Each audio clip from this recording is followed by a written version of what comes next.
Halo guys, how are you? Welcome back to our video. Kali ini kelompok kami akan membahas tentang daerah Purworejo. Sebelum itu, perkenalkan anggota kelompok kami. Yang pertama ada Anaya Shiren Febiola, nomor absen 5. Desi Rahmawati, nomor absen 9. Dialisa Az-Zahra, nomor absen 10. Dan Nirmala Chandra Dewi absen 23 dengan guru pengampu Bapak Siswanto. Langsung aja kita mulai ke videonya. Kabupaten Purworejo memiliki sejarah panjang yang kaya, terkait erat dengan wilayah Bagelen dan Kerajaan Mataram Islam. Awalnya, wilayah ini dikenal sebagai Bagelen, yang merupakan bagian dari Mataram, dan dikenal karena kekuatan prajuritnya serta penyebaran agama Islam.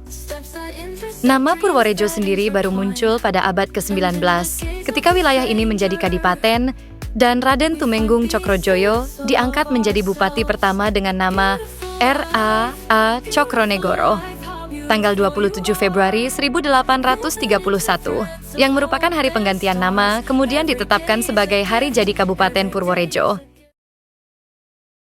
Gedung Kresidenan Jawa Tengah, yang kini menjadi gedung eks-kantor Bakorwil Pati, adalah bangunan bersejarah yang dulunya merupakan pusat pemerintahan Kresidenan Pati pada masa Hindia Belanda. Bangunan ini bergaya arsitektur modern Indisch, dan saat ini digunakan sebagai kantor Badan Koordinasi Wilayah Bakorwil Pati.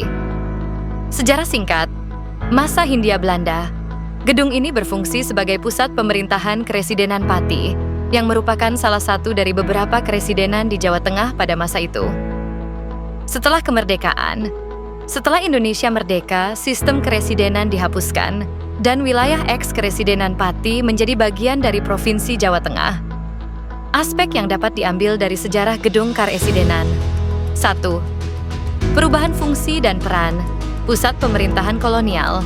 Gedung Karesidenan pada awalnya dibangun sebagai pusat pemerintahan kolonial Belanda, tempat residen, kepala daerah, menjalankan tugas administratif dan pengawasan.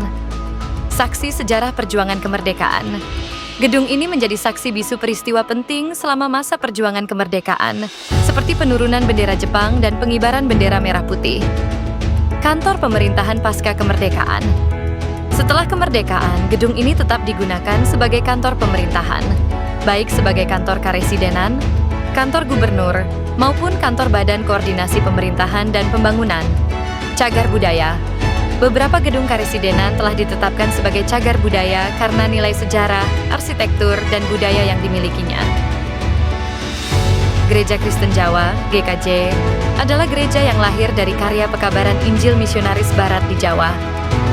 Awalnya, GKJ diatur berdasarkan dogma gereja Belanda, yang menyebabkan terpisahnya GKJ dari akar budaya Jawa. Namun, seiring waktu, GKJ mengalami perubahan paradigma dan mulai menerima budaya Jawa sebagai bagian integral dari pelayanan gereja. Penjelasan aspek-aspek tersebut. 1. Peran Zending dan pekabaran Injil. GKJ lahir dari pekabaran Injil yang dilakukan oleh Zending, misi Kristen dari Belanda.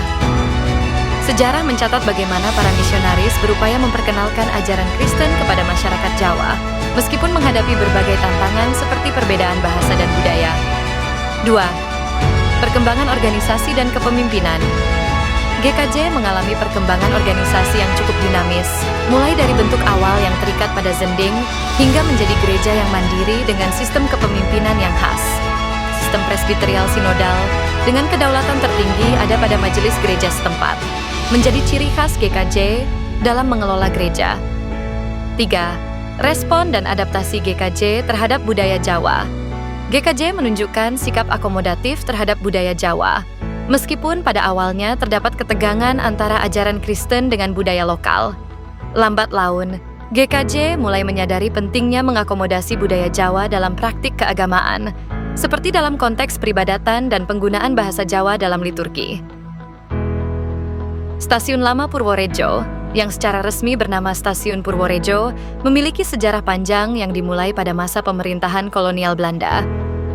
Stasiun ini awalnya dibangun sebagai bagian dari jalur kereta api Kutoarjo Purworejo pada tahun 1887, yang merupakan cabang dari jalur utama Yogyakarta Cilacap.